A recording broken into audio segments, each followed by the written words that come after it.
So, this is a panel about European fandom. And I think that's a rather broad topic, so we'll see what we'll make of it. I am moderating the panel. My name is Johan Agnemark, and I'm from Sweden. I have been involved in fandom since the early 80s, and been going to a number of conventions. I haven't really been active in fanzine publishing, just to publish a few fanzines in the days when fanzines were still being published. But I've been mainly con running. Introduce yourself. I'm Gerard Kraus. I'm from Luxembourg. I've been involved in fandom since around the late mid-90s, like 95, 96, something like that. Publishing fanzines and then trying to get a sort of a fandom movement going in Luxembourg, which still struggling with. We were thinking of organising conventions, and on 2 occasions that has fallen through in the planning stages. Still going, still hopeful. Slowly gathering a critical mass to what. I'm Roberto Quaglia. I'm from Italy. I've been in the fandom visiting conventions for the past 20 years, 21 years. And I'm currently vice chairman of the ESSF Association, which is the association which coordinates the Eurocons year after year. So that's about my presentation. My name is Kirill Pleshkov. I am from Russia. I'm in fandom probably about 20 years, maybe even more, because I'm interested in science fiction since childhood.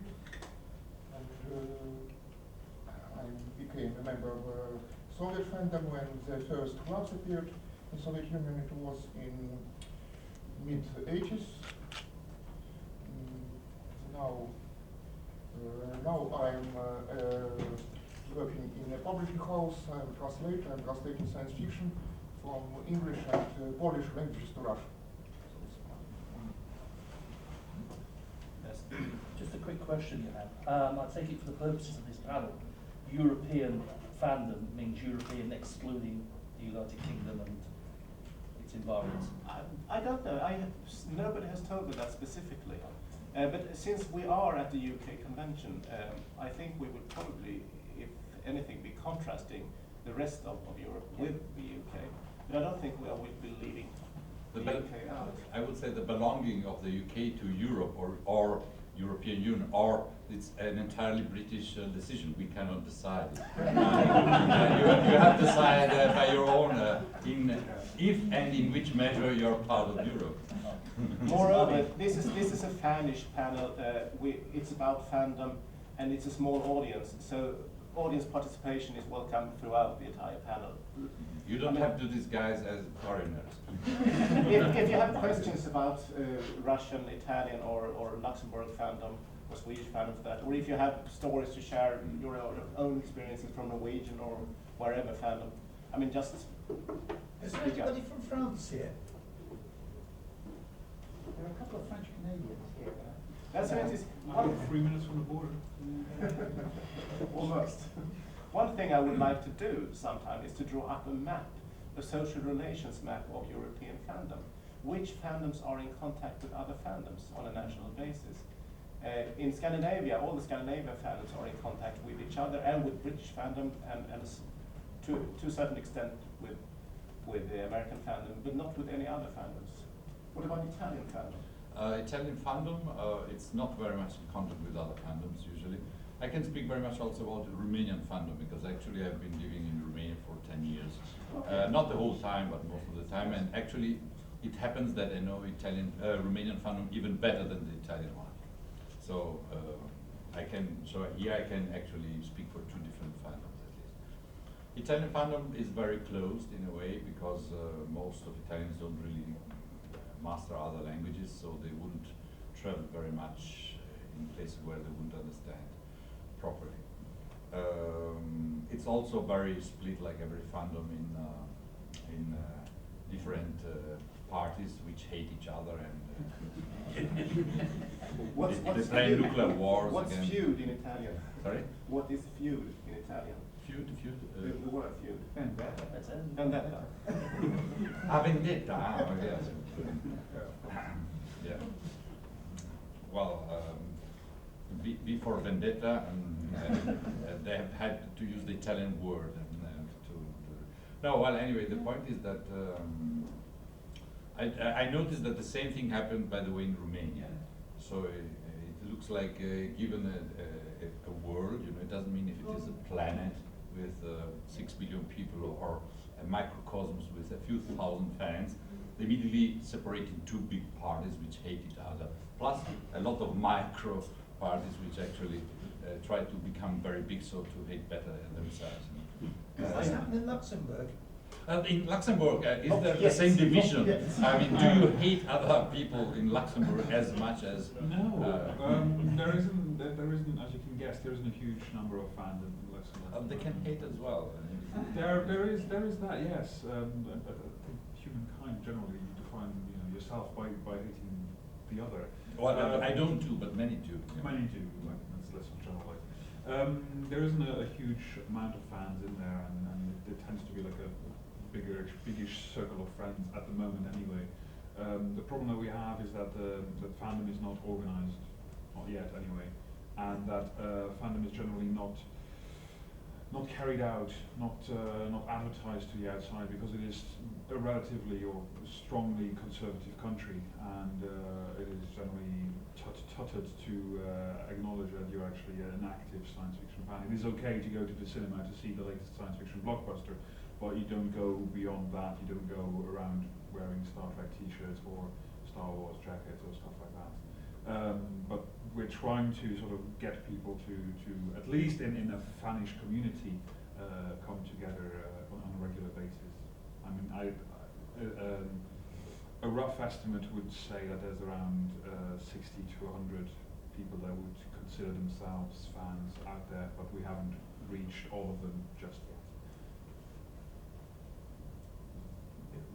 The metaphor of vendetta and feud seems to be running through a bit. Is that the main type of fantasy that's popular out in Europe, with that sort of theme of vendetta and feud? I know in the UK we had the Spanish tragedy by Thomas Kidd, 1495, to describe how in hot countries they all get very emotional, they have this feud and vendetta that's at a very personal family type of level. Is that the sort of fantasy that is the big thing out in Europe, or? We haven't been discussing fiction or fictional accounts. I mean, this is just in fandom, fans feuding. So the tragedies are for real. The Yeah. real. I We are recently- speaking about real people hating other real people for no reason. A month ago, I read Nils Dahlgaard's history of Danish fandom, and it was just like reading any fan history. I mean, I got a feeling that you could just leave placeholders for names of societies, fanzines and fans. And I mean, and then they fell out, and then they decided, and they tried to kidnap the fanzine, and instead they published it under that. All fandoms seem to be the same that way. Sorry, my question was ignorant because it's from the UK. But, does your taste? I mean, that culture you're describing there is very much the UK's perception of the continental culture. And it's like that here as well. Well, I'm not so sure it is, So I'm asking. yes, Is yes. it- Yes. Excluded. Okay. I don't know. Taste in fiction, is that something that's easy to? I don't think is there a specific taste in fiction, or For, because I don't get it. I could turn the question a bit around. How much English fiction do people read in your countries translated, or how strong is the native tradition among fans? So you mean how much science fiction is translated from English to Russian? Yes. Or how popular is it? How popular? Yes, I think the English and American science fiction is very popular in Russia, and there are many books translated new authors and older authors and classics on science fiction. There are a series of science fiction classics. There are a series, for example, of American science fiction from 30s to 50s. And probably the 80% of all translated science fiction which is translated to Russian, those are translations from English. But how big is Russian fandom? How many people would you say? I mean, given just a guess. I think for the scale of Russia, it's not very big because the largest convention, Roscon in Moscow, gathers about 1,000. It's the most. And the problem is that Russian conventions gather mostly the people who are professional in science fiction area, publishers, writers, critics, and so on. And I think about 50% of the convention attendants are the professionals. Okay, it's like the World Fantasy Con or something. Yeah, when I was at the Eurocon in Moscow, I got the feeling that the Moscow fans and the St. Petersburg fans didn't mix much, and they were just two separate lots that had little contact. But it's a vast distance, so I mean, they wouldn't get to meet much. So that's not a problem. There are no any hostility between Moscow and St. Petersburg fandom. No, but they don't seem to know each other very well. Sorry? Do they know each other very well? Do you feel that you have one fandom, or do you have There are some fandom groups. There is Moscow group, then there is St. Petersburg group. But are you in much contact? Yes, of course, they have much contacts because we have Moscow convention, Roscon, we have St. Petersburg convention, Interpresscon, and that attendance is almost the same.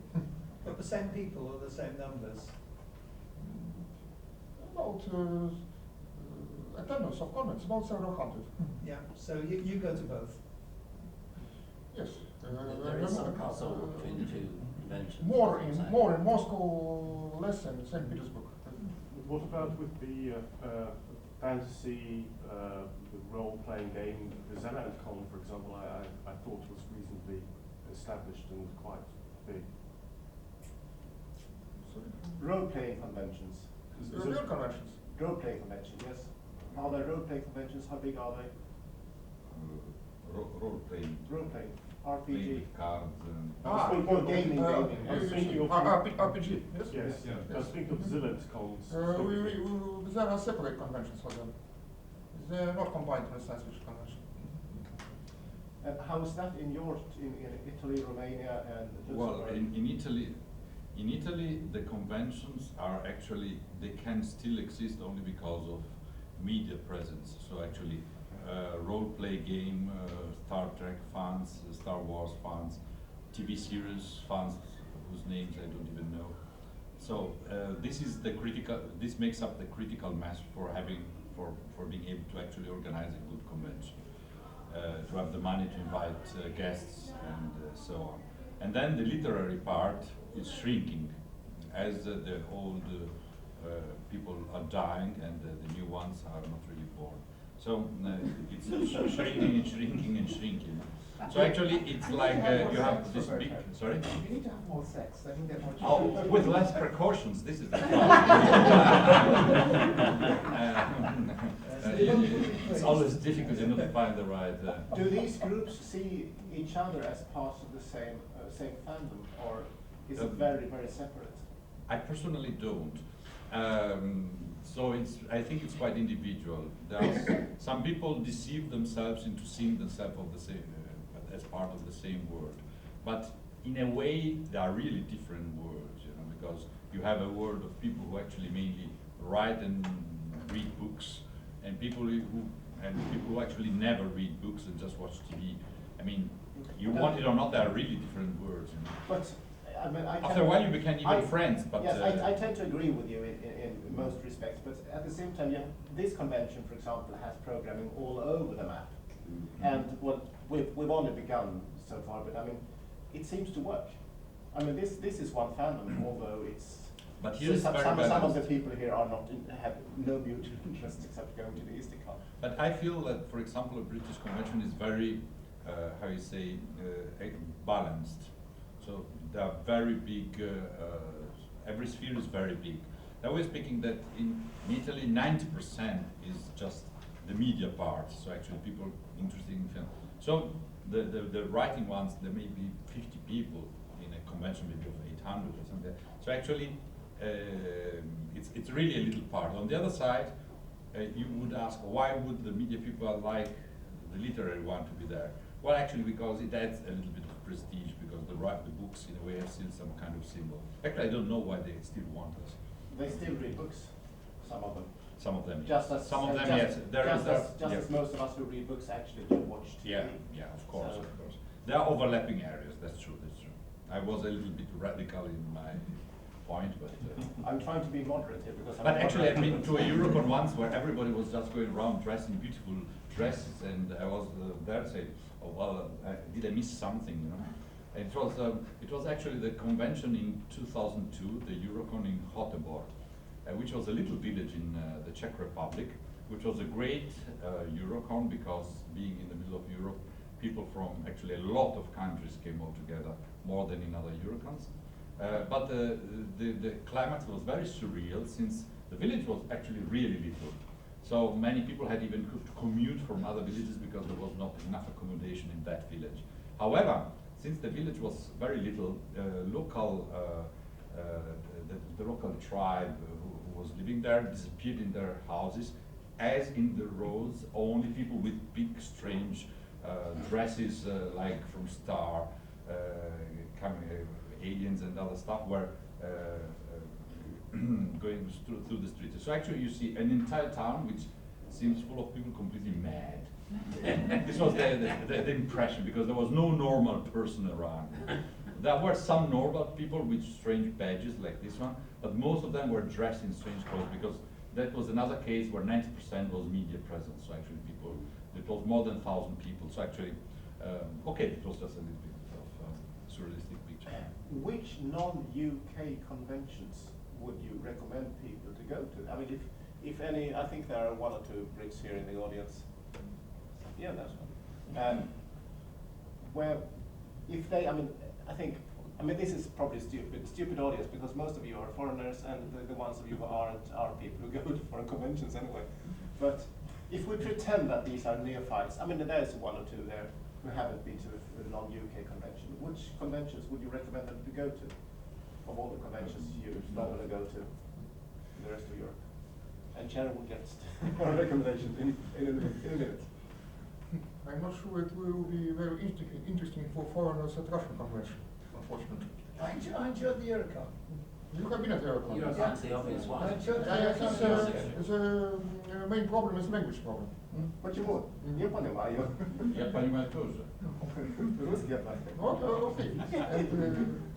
And the difference of Russian conventions is that I think the most part of this convention is just socializing. That's the problem. There is only one or two program chains, most, and most part is just socializing, drinking together, and so on. I don't agree with my Russian colleague, because I've been in Roscon several times, and actually it's one of my favorite ones. I admit that I don't understand the program items, but this is a plus.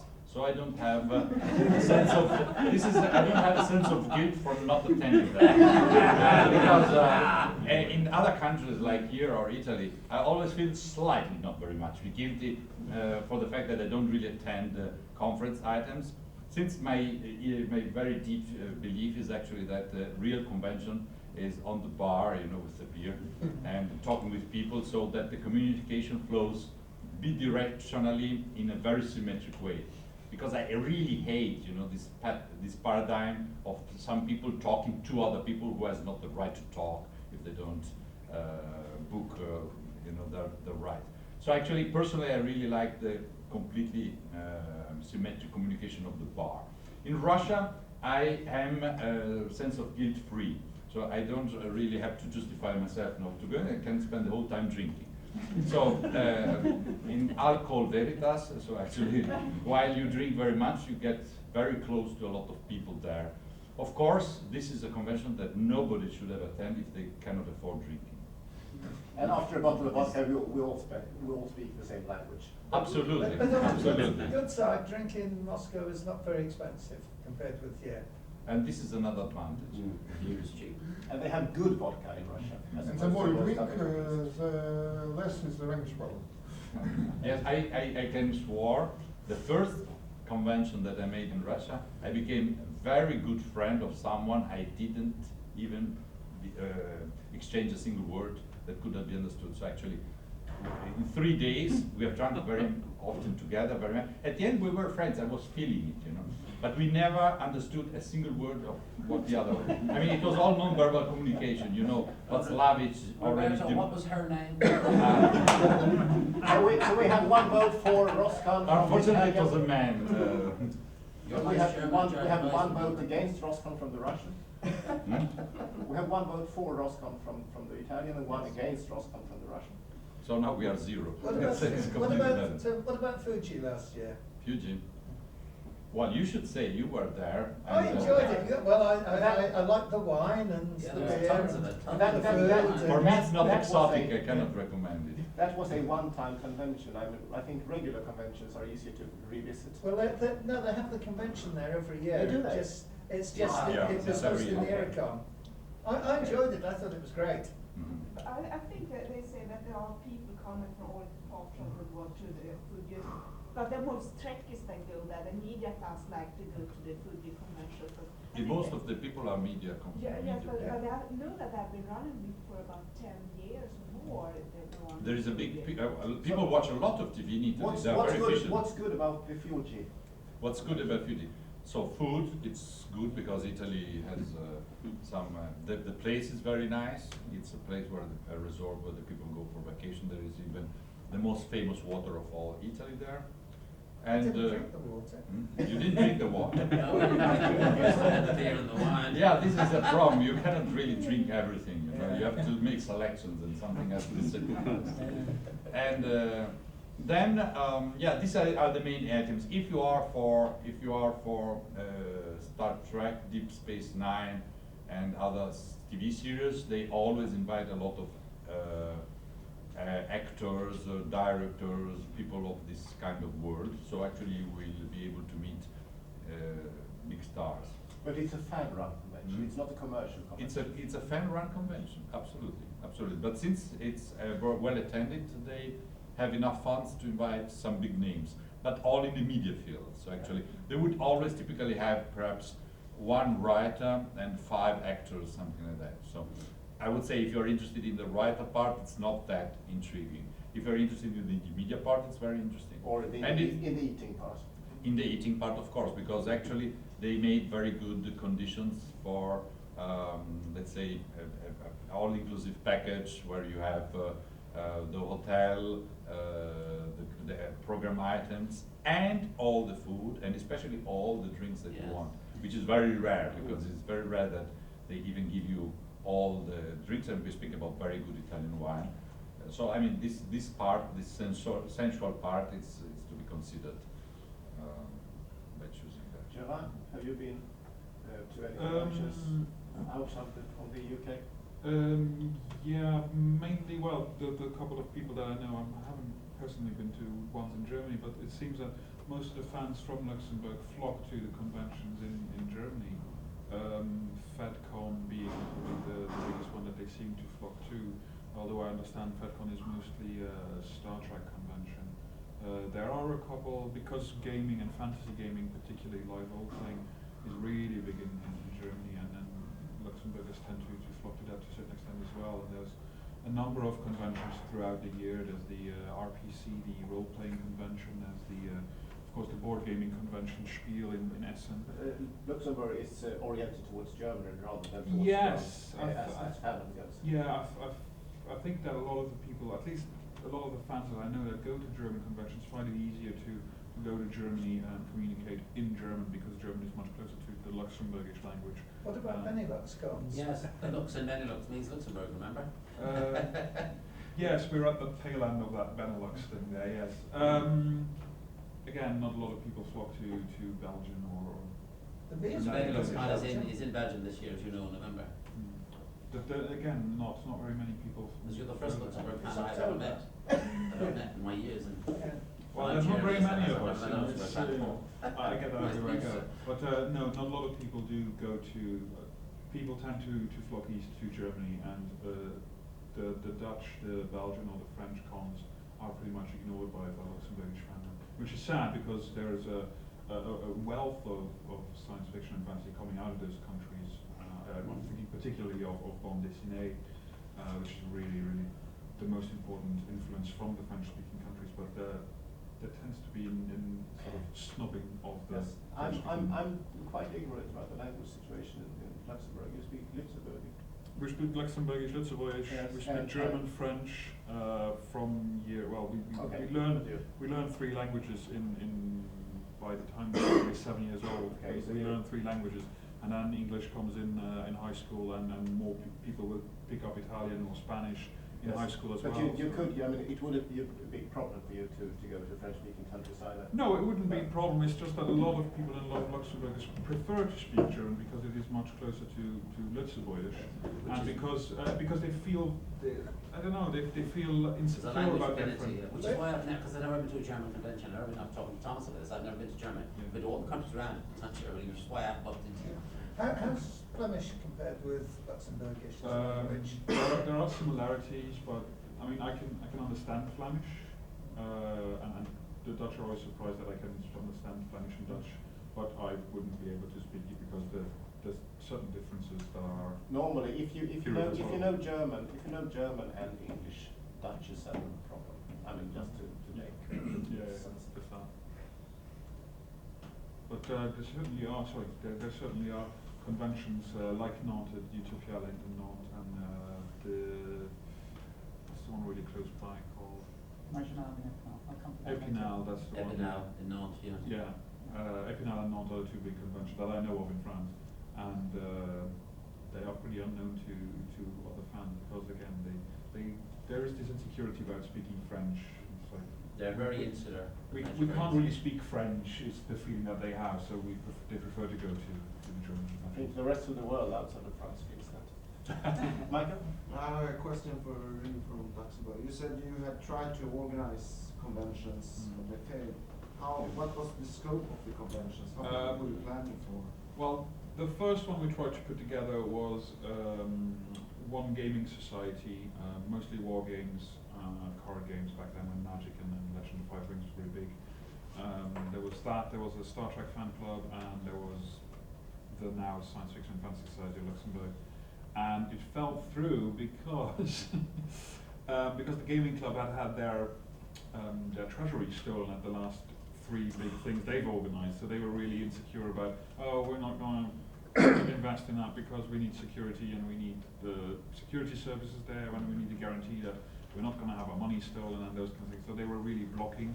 The other thing was that they were really apprehensive of putting themselves into the public light, because we've always been a society that's very much tried to work together with the local media to sort of publicize the events, to sort of present the events, because it is pretty much the only way that you can reach the greater public, because fandom is not something that's communicated through, social media and stuff like that. You need to get to know the people in order to rope them in to a certain extent, so there needs to be this personal or the big advertising campaigns around it.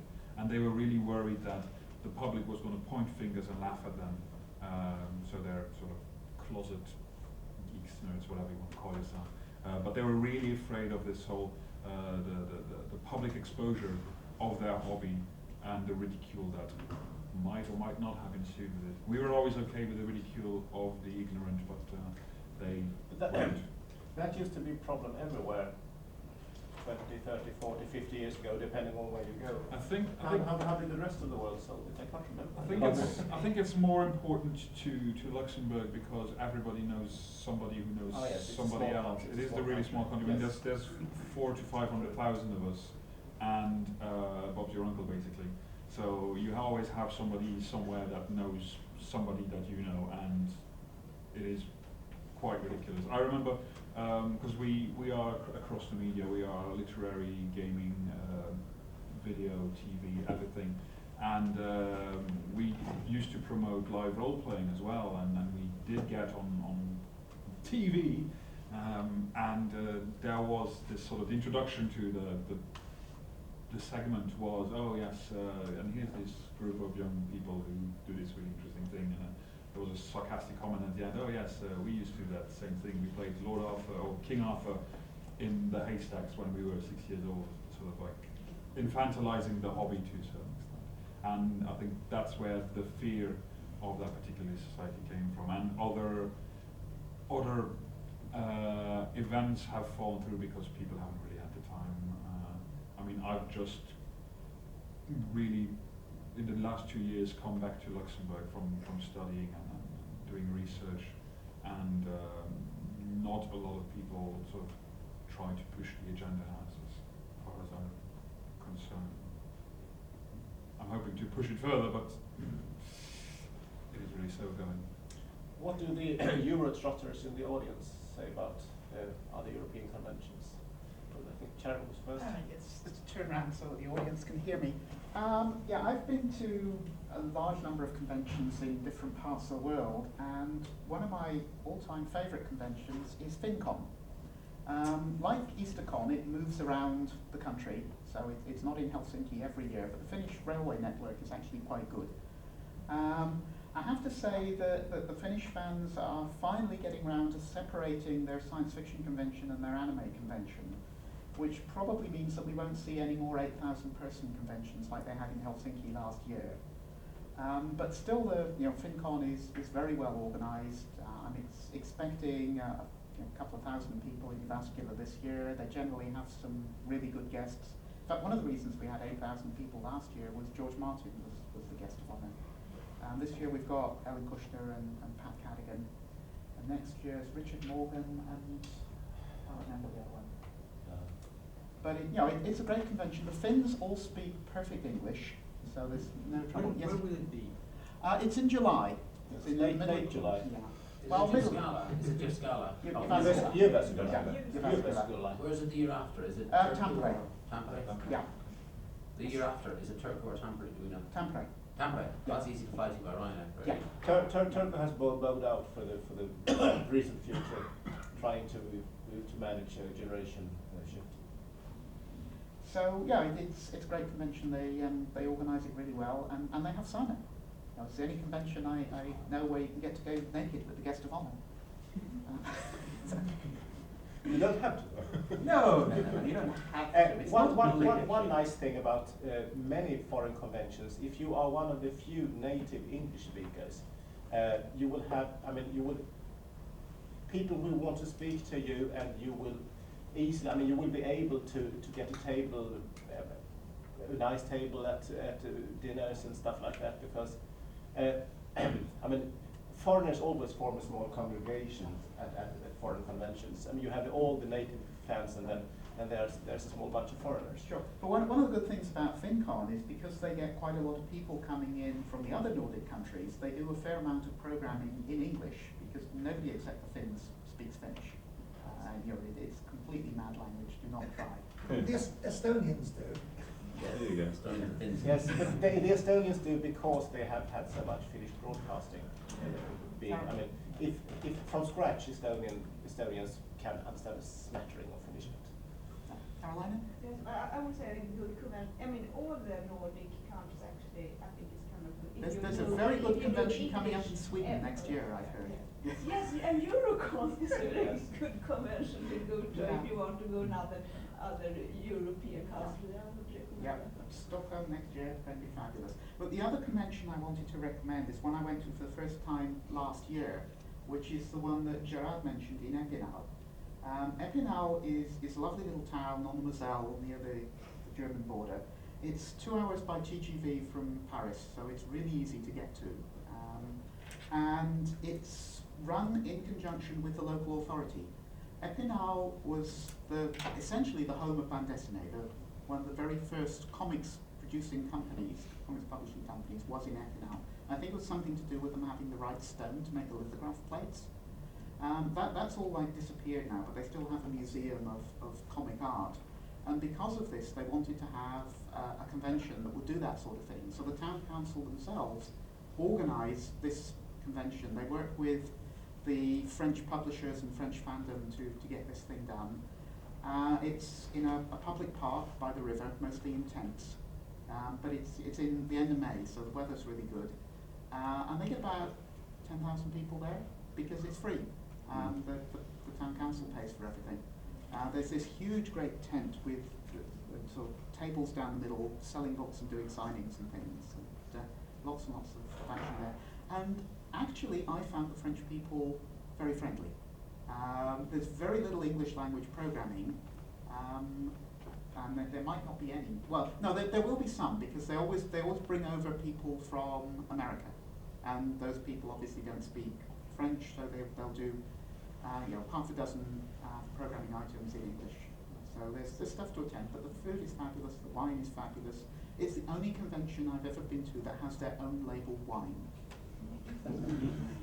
So well recommended. That's at the end of May. So if anybody's interested in going, let me know. And Cheryl didn't mention that FinCon is free, isn't it? Usually FinCon is free, Yes, yes. it is. Yeah. But FinCon is free because they're great at getting sponsorship. Yeah. Because of, On the other hand, if you travel to foreign convention, the actual cost of the convention isn't really a factor. I can just confirm that Fandom is a very good convention. I have been there several times because it's not very far from St. Petersburg, just several hours bus ride.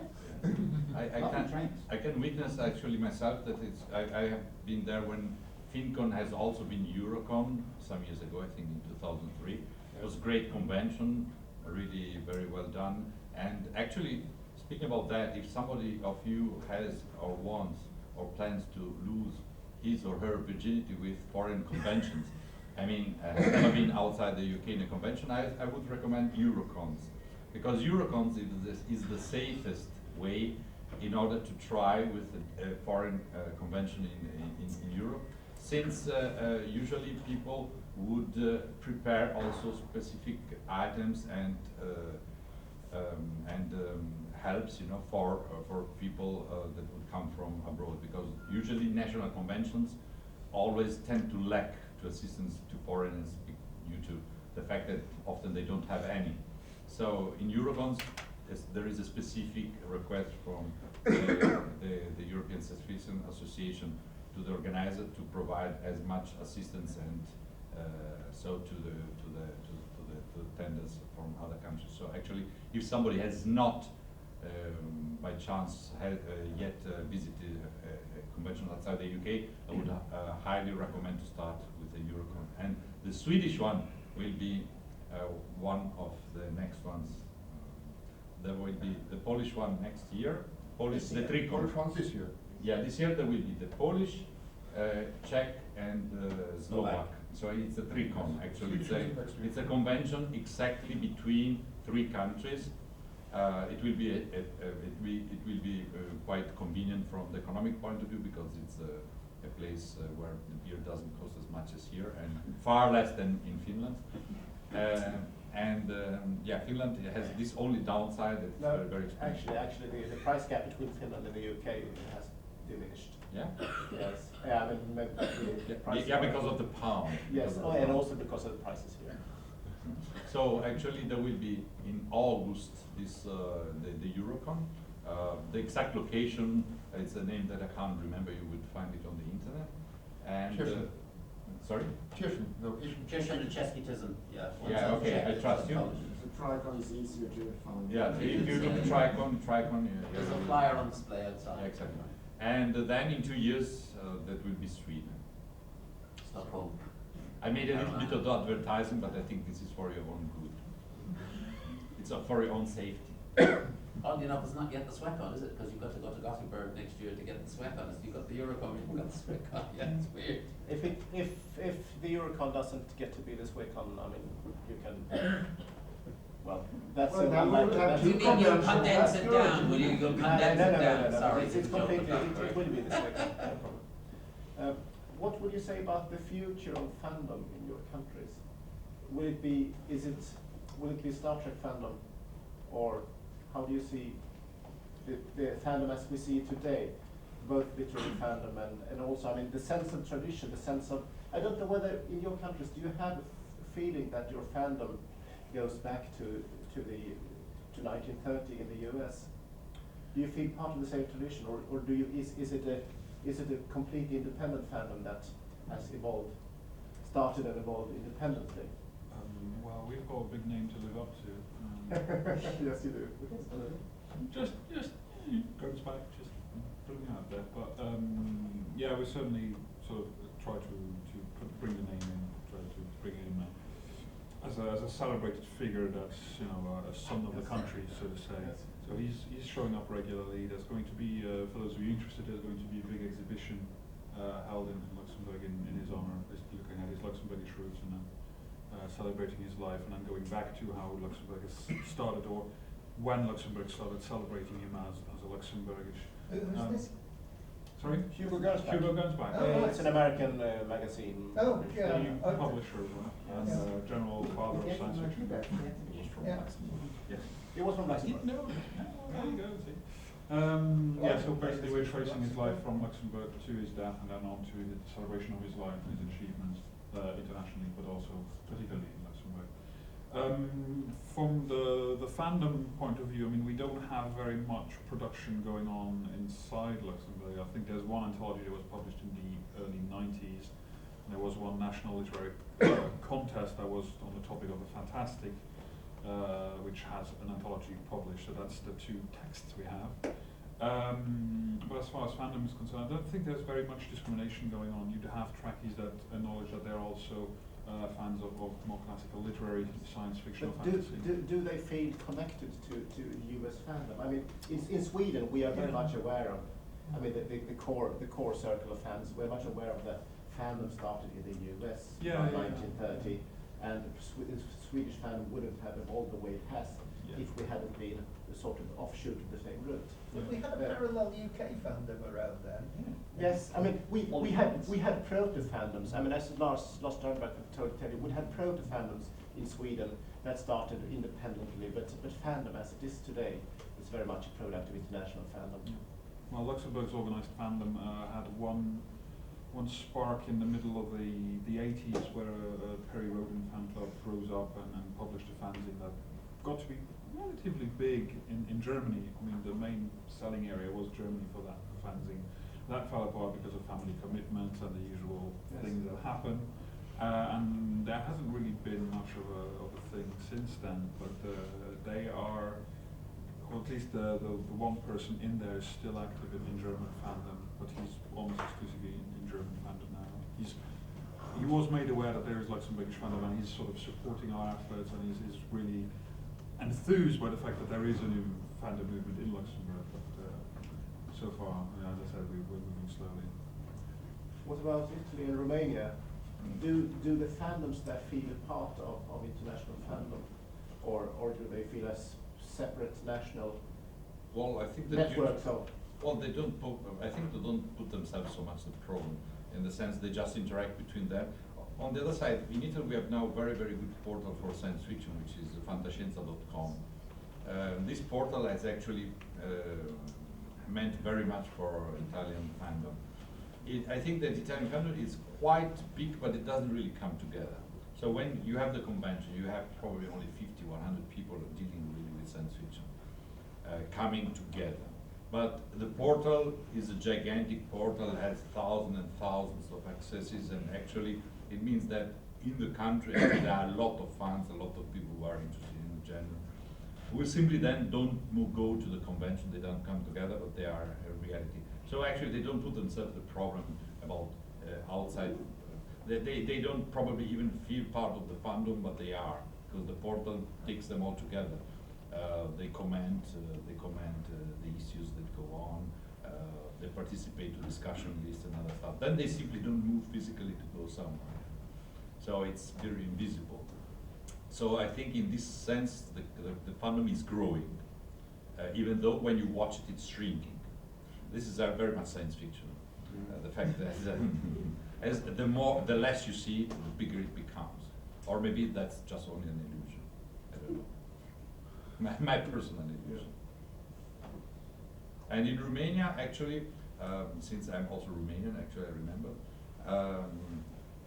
The fandom was used to be very big, because when I first went there in the early 90s, science fiction books were taking half of the volume of all the libraries or the bookstores. Sorry. So in every bookstore you would find half of the books being science fiction, which was something completely unbelievable. So I moved to Romania, and because of the regime before, actually they were so much seeking about what they were denied, that actually they were looking into the future, into science fiction, and actually science fiction was even a status symbol. I met in Romania, the only place in the world, people who were pretending to be science fiction writers, and they were not. This is completely unbelievable. You know? Now, you would only find in our world people who just disguise being science fiction rather than just pretend to be football players. Didn't you have a government minister who used to present the science fiction TV program for children? Yes, that was during Timisoara. In Romania, yes. It was Alexandru Mironov. Actually, he was a minister in the country and also a TV anchorman about science fiction. And actually, he made very much for science fiction in Romania in those years.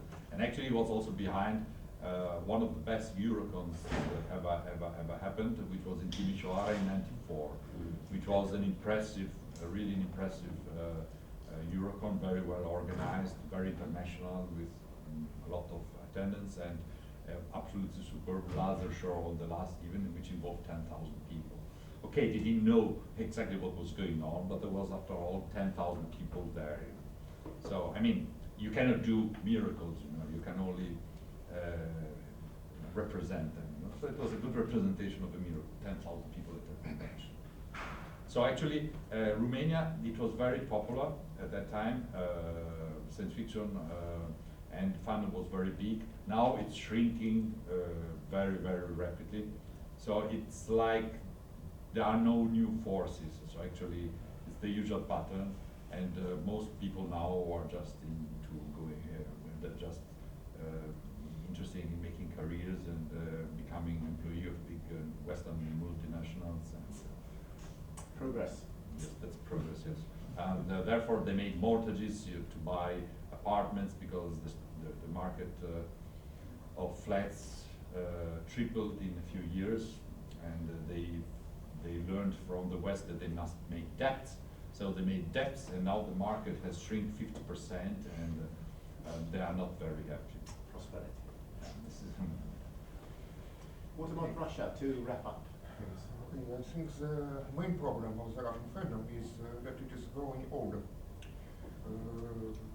The core of the fandom consists mostly of the same people that were there 15 years ago, 20 years ago.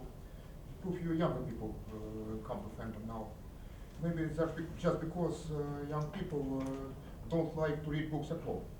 They like to watch movies, play computer games. And I think the fandom is, I'm not sure it is shrinking, but it is in a state of stagnation, probably. Do we have any last questions from the audience, Steve? Just a quickie. Apart from my interest in the panel anyway, I'm also here today as my capacity as the European Administrator of the Transatlantic Fan Fund. The next race, which will be 2011, will be from Europe going across to Reno for the Reno World Con in 2011.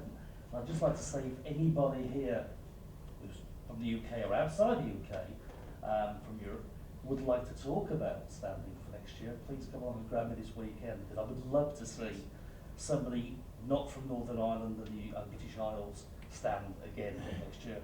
Because it is seen, unfortunately, as a bit of a UK I think club. we could discuss that at length. I think there's a problem with the fan funds being all European, but so, I mean, you're certainly right. All Europeans are eligible to stand for Duff or Guff. It does help, obviously, if you've got some people in America or Canada who actually know you, because we set up certain rules that you can't simply impose somebody upon North America. They have to be a certain ratio of people who know you. But as I say, if he's interested, please catch this weekend, and I would love to see some more contact. Steve, the entire ESFS board are here this weekend, two of us and two others, we need to chat. Yeah, on this, yeah. right. Something that the ESFS That'd be would great, like. Dave.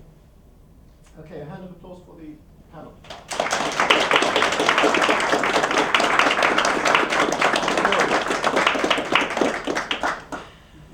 It's the first panel in my life which started in time and ended in time.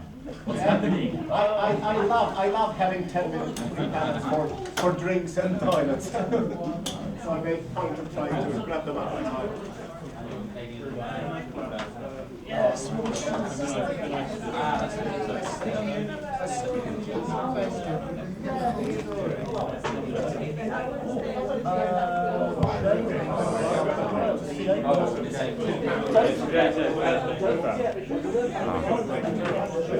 Wiszę.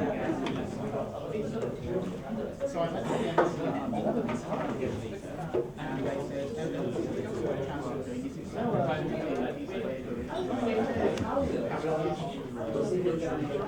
so